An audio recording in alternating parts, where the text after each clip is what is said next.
So you want to make $1 million? I can help you with that.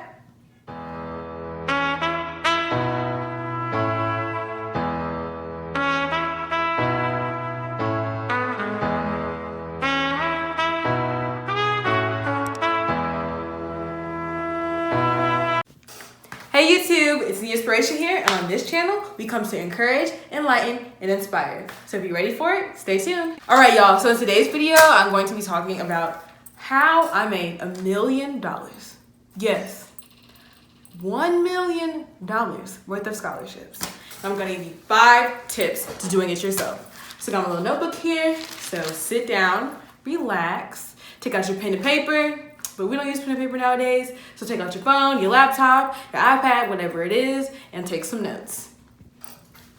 All right, y'all, so tip number 1 for making $1 million worth of scholarships. Apply, apply, apply. Apply for as many scholarships as you possibly can. Don't get discouraged, because you're not going to win as everything. Like, you're not. And I know I applied for, the very first scholarship I applied for was the Coca-Cola scholarship. And I was like, yes, I'm gonna get it. I have a high GPA and doing a lot of stuff. And I remember, I think it was like October, I don't know, 15th, 18th, something like that. And I got the email and it was like, unfortunately, you did not get it. And I was like, oh my God. What you mean I didn't get it? But yes, that was crazy. It hurt so bad that that same night, or like the very next morning, the Gates scholarship, which is what I actually won, sent me an email saying that I went on to the next round. So that was definitely a blessing in disguise. Thank you, Lord. So y'all, basically, the moral of that whole story was do not get discouraged because you didn't get one. Just continue to apply. And don't limit yourself, because you might be like, oh, Gates scholarship, I know I'm not gonna win that. My GPA is not good enough. I'm not enough stuff. Do not limit yourself. Do not hold yourself back. Just apply for anything, and the worst that you can get is a no. But the best is you might get a yes, and you might get $1 million. So definitely do that. Step number 2 is to make a list of what you have applied for, what you are going to apply for, and what you are currently applying for. This is such an important step, because when you're applying for a whole bunch of different things, you're going to forget what you've already done. You're going to forget what you have to do. You're going to be like duplicating things, and it's just a whole bunch of unnecessary stuff. So just go ahead and write it all down. I personally made an Excel sheet, writing everything down, and I color coded it. So like, this is what I have done. This is what I need to do. This is what I'm going to do. I made a color code for these are the scholarships I did get. These are the scholarships I did not get. These are the scholarships I'm going to apply for next year. So definitely make a list. Write down the due dates at least 1 week ahead of the actual due date. Because if you're anything like me, you like to procrastinate, you need that extra 1 week just as a safety net. And definitely you need to make a schedule so you're not waiting or cramming to the very last minute.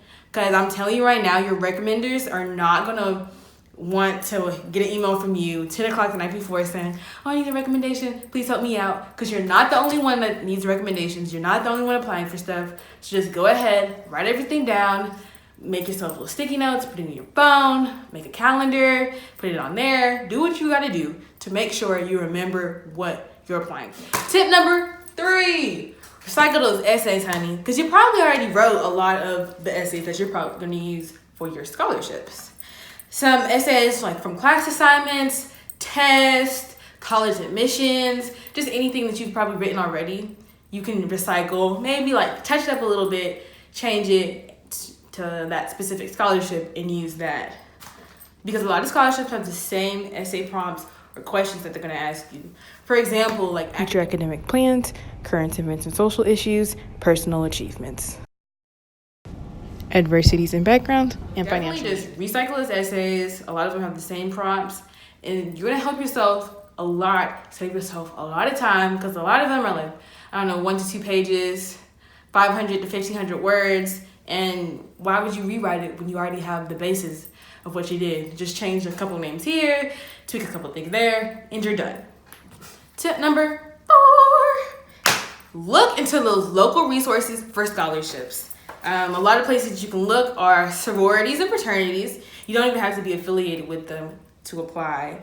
Your school, they might have some that you don't know about. counselor. Y'all, become your counselor's best friend, because they're gonna help you out when it comes to what this thing called, recommendations, with your deadlines. They're gonna help you with getting your transcripts, all that good stuff.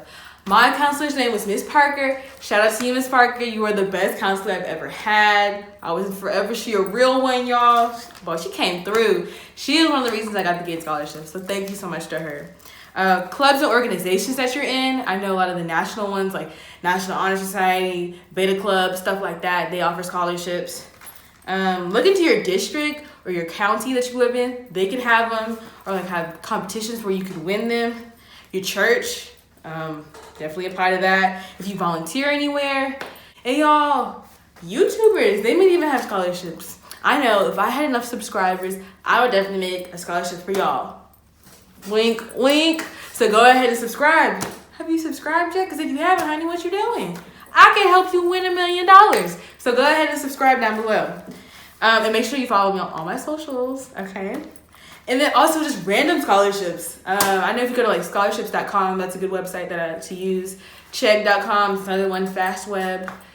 I can actually make a whole other video about that if y'all want me to, like how to look for scholarships. So definitely comment down below or give this video a thumbs up if you want me to do that. But anyway, let's get back to the tips. Random scholarships, like I was saying, maybe like your height. I know there's a scholarship like if you're like really tall, or if you're really short, you can get a scholarship. If you have any like type of weird talents or skills, I know golfing, there's like a whole bunch of scholarships for that. Or like if you're like a golf caddy, I believe is what it's called. Just random things that you wouldn't even think about. So definitely give those a shot. All right, lastly, tip number 5, highlight yourself. Play on your skills. This is your time to shine, y'all. There are hundreds, thousands even of other applicants, so you need to set yourself apart. So play on your strengths, like what makes you unique. And I know it's a hard question for some people to answer and be like, oh, there's nothing special about me. Like, I haven't made some really cool invention that won like #1 in this international science competition. And it's like not even that deep. You don't have to be doing that much stuff. Like for me personally, I love watching YouTube. Probably like you do, because you're watching YouTube too. And I love to do like DIY stuff, like arts and crafts, like products for my hair, nails, skin. Like as y'all can see, I have gray hair. Like that's just, you know, like be different and unique with that. And I wrote that in a lot of my essays. And I incorporated how like science and math helped me with like creating the products and like, I don't know, it's like creativity basically, and just making yourself look like a whole well-rounded person. And the fact that you can just incorporate many things. So whatever that is for you, maybe you like to, I don't know, skateboard, or you like to cook, or whatever it is that you do, make sure you play on your skills whenever you're writing those essays. Y'all make sure you use descriptive, colorful, engaging, captivating language. You see what I just did there? Because a lot of these scholarships, they're never gonna even meet you in person. They're just gonna, what it is for a lot of them is to have like multiple rounds, especially for these big scholarships, like the Coca-Cola or the Gates. So the first round will be just like a simple application, do your resume, transcript, whatnot. Second one will be your essays. And if your essays are trash, you may be like a great person, a great applicant, but you just can't write. If that's trash, you're not gonna move on to the next step, which may be like a phone interview. So definitely use thesaurus.com, your synonyms, dictionary.com. Those would be like your 2 best friends. Go ahead and bookmark this page. Like, go ahead, pause the video. I'm gonna let you do it. And then bookmark this page. So definitely use synonyms. Use people to read over your essays. And that's another thing, the importance of giving yourself enough time to do it. That's why I said write it down. Give yourself enough time to have 2 or 3 other people proofread, not just like your peers, but maybe like your teachers or someone like that's older than you that's already won scholarships, or your parents, just somebody who's gonna give you like honest feedback and not just sugarcoat it and be like, oh honey, this is great, you're definitely gonna win, because they could just be saying that. So definitely get someone to look over. All right, y'all, so I'm gonna give you a run back of what we just talked about. So tip number 1, apply for as many as you can. Tip number 2, write it all down, honey, because you don't want to forget. Tip number 3, recycle them essays, honey. Tip number 4, utilize your local resources for scholarships. And tip number 5, highlight yourself. because this is your time to shine. And that is it, you guys. I hope that you guys learned a lot from this video and that you're actually going to use some of my tips to help you win $1 million. And when you do, you better comment down below so we can all praise your accomplishments, y'all. And even if you don't win $1 million, you win a couple thousand, a couple of hundred. That's amazing, y'all, because we don't want to be in debt. So definitely stay tuned to my channel. There's a lot more content to come, how to help you manage the money that you get in scholarships if you are in debt, how to manage that, jobs, just anything. And if y'all have any special requests, please make sure you leave a comment down below. And I hope you guys are having a wonderful day, a wonderful night. You may be 2 o'clock in the morning watching this video. But I love you guys and stay tuned.